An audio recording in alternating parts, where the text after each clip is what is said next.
ঘন কুয়াশার চাদরে ঢেকে উত্তরবঙ্গের একাধিক জেলা, ঠিক শিলিগুড়িতেও একই রকম চিত্র দেখা গেল। দৃশ্যমানতা নেমে এসেছে অনেক নিচে। 2026 সালের প্রথম সপ্তাহে ঘন কুয়াশার চাদরে ঢেকে গিয়েছে শিলিগুড়ি শহর। কুয়াশার প্রভাবে উল্লেখযোগ্যভাবে কমেছে শহরের তাপমাত্রা। সকাল থেকেই কুয়াশায় আচ্ছন্ন উত্তরবঙ্গের একাধিক জেলা। দৃশ্যমানতা কমে যাওয়ায় রাস্তায় যানবাহন চলাচলে ব্যাপক বিঘ্ন ঘটছে। বিস্তারিত জানবো এই মুহূর্তে আমার সঙ্গে সরাসরি রয়েছেন আমাদের প্রতিনিধি অংশুমান। আজকে শিলিগুড়ি শহরের পরিস্থিতি ঠিক কেমন? দৃশ্যমানতা কত মিটারে নেমে এসেছে? দেখো, একদম যেটা হচ্ছে যে ঠান্ডার যে দাপট, সেই দাপট কিন্তু অব্যাহত। গত দুদিন যেভাবে ঝলমলে রোদ ছিল, সেই রোদেরকে উপেক্ষা করে আজ সকাল থেকে কিন্তু শিলিগুড়ি সহ গোটা উত্তরবঙ্গ ঘন কুয়াশার চাদরে মুড়ে গিয়েছে। এবং বিশেষ করে যেসব যানবাহনগুলো চলাচল করছে সেগুলো অন্তত ধীর গতিতে চলাচল করছে এবং সমস্ত গাড়িগুলো প্রায় হেডলাইট জ্বালিয়ে চলাচল করছে। কারণ দৃশ্যমানতা যেটা এতটাই নিচে যে 10 ফিট দূরেরও কিছু দেখা যাচ্ছে না।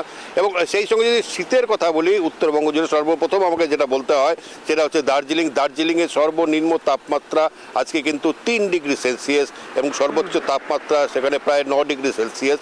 এবং শিলিগুড়ি সহ গোটা উত্তরবঙ্গ যদি অ্যাভারেজ বলি, সেটা সর্বনিম্ন তাপমাত্রা যেখানে 10 ডিগ্রি সেলসিয়াস এবং সর্বোচ্চ তাপমাত্রা 16 ডিগ্রি সেলসিয়াস। অর্থাৎ যে শীতের যে দাপট যে শুরু হয়ে গিয়েছে গোটা উত্তরবঙ্গ জুড়ে, সেটা কিন্তু পরিষ্কার প্রমাণিত। একই সঙ্গে রয়েছে কুয়াশা, এবং কুয়াশার জন্য বিশেষ করে বেশ যেগুলো দূরপাল্লার বাসগুলো কিন্তু আজকে বেশ কিছু বিলম্বে চলছে বলে আমাদের কাছে খবর এসেছে। যদিও এখনও বিমান চলাচল সম্পর্কে সেরকম করে খবর পাওয়া যায়নি, কারণ প্রথম বিমান যেটি আসে সেটা হচ্ছে 9টা 15। কিছুক্ষণ আগের থেকেই একটু করে হালকা রোদ দেখা দেওয়ায় সেই কুয়াশার দাপটটা কিন্তু কিছুটা হলেও কমেছে। তবে শীতের দাপট অব্যাহত গোটা উত্তরবঙ্গ জুড়ে। অংশুমান, এই মুহূর্তে আজকে দাঁড়িয়ে কবে নাগাদ এই কুয়াশা কাটার সম্ভাবনা রয়েছে এবং আবহাওয়া দপ্তরের পক্ষ থেকে আগাম কি জানানো হয়েছে? আগামী কয়েকদিনে কি এই কুয়াশার পরিস্থিতি কাটবে কিছুটা? দেখো, আবহাওয়া দপ্তর থেকে যেটা বলা হয়েছিল যে পশ্চিমী ঝঞ্ঝার কারণে কিন্তু এই শীত কিন্তু প্রবেশ করেছে গোটা উত্তরবঙ্গে, এবং সেই সঙ্গে কিন্তু একটি হিমেল হাওয়া যেটা হিমালয় পর্বতে ধাক্কা খাওয়ার ফলে শীতটা কিন্তু আরও বাড়বে। এবং আবহাওয়ার পূর্বাভাসে যেটা বলা হয়েছে আগামী 7 দিন, অর্থাৎ আজ থেকে আগামী 6 দিনের মধ্যে কিন্তু বৃষ্টিপাতের সম্ভাবনা রয়েছে, এবং বৃষ্টিপাত সম্ভাবনা হলেই সেক্ষেত্রে কিন্তু ঠান্ডা কিন্তু আরও বেড়ে যাওয়ার সম্ভাবনা রয়েছে। আমরা দেখেছি গতকালকেও সিকিমে প্রবল তুষারপাত হয়েছে, যদিও এখন দার্জিলিংয়ের সান্দাকফু বা সীমানা বা সুকিয়া বকরি অঞ্চলে তুষারপাত হয়নি। কিন্তু ঠান্ডার দাপটে সকালবেলায় যে কুয়াশাগুলো থাকে সেই কুয়াশাগুলো তো জমে সাদা হয়ে যাচ্ছে, অর্থাৎ প্রায় রাত্রিবেলায় হিমাঙ্কের নিচে নেমে যাচ্ছে তাপমাত্রা, যার ফলে সেটা সাদা হয়ে যাচ্ছে। কাজে যদি বৃষ্টিপাত হয় সেক্ষেত্রে কিন্তু ঠান্ডার দাপটটা আরও বাড়বে বলে। অংশুমান, প্রশাসনের তরফে কোনো রকম সতর্কতা বা নির্দেশিকা জারি করা হয়েছে?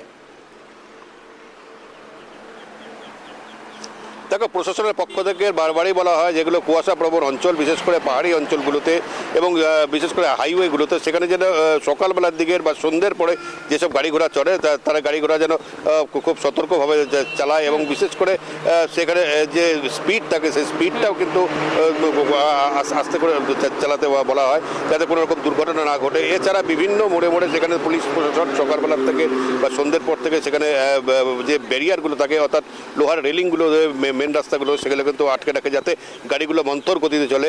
এক কথায় এই যে কুয়াশার দাপট, এই কুয়াশার দাপটে গোটা উত্তরবঙ্গ যেভাবে ঢেকে গেছে, সেই কারণে যাতে কোনো রকম দুর্ঘটনা না ঘটে, কুয়াশার জন্য গাড়ি চালকরা যাতে দৃশ্যমানতা কমের জন্য অন্য গাড়ি থেকে ধাক্কা না বাড়ে, সেই কারণে যতখানি সম্ভব প্রশাসনের পক্ষ থেকে সতর্কতামূলক ব্যবস্থা হিসেবে তাদেরকে নির্দেশ দিয়েছে গাড়ি ঘোড়া যেন আস্তে করে চালানো হয় এবং প্রয়োজনে হেডলাইট জ্বালিয়ে চালানো হয়।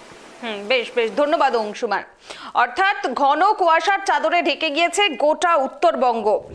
কুয়াশার প্রভাবে উল্লেখযোগ্যভাবে কমেছে শহরের তাপমাত্রা। সকাল থেকেই কুয়াশায় আচ্ছন্ন উত্তরবঙ্গের একাধিক জেলা। সর্বনিম্ন তাপমাত্রা নেমে গিয়েছে 3 ডিগ্রি সেলসিয়াসে, অর্থাৎ দার্জিলিংয়ে কিন্তু 3 ডিগ্রি সেলসিয়াস, এবং উত্তরবঙ্গের সর্বোচ্চ তাপমাত্রা এই মুহূর্তে 16 ডিগ্রি। অর্থাৎ রাতের দিকে আরও কিন্তু তাপমাত্রা আরও নিচে নেমে যাচ্ছে, এবং আবহাওয়া দপ্তরের পক্ষ থেকে জানানো হয়েছে আগামী আরও কয়েকদিন কিন্তু ঠিক এই রকমই শীত অনুভব হবে উত্তরবঙ্গের জেলাগুলোতে, এবং কুয়াশার দাপটও কিন্তু থাকবে।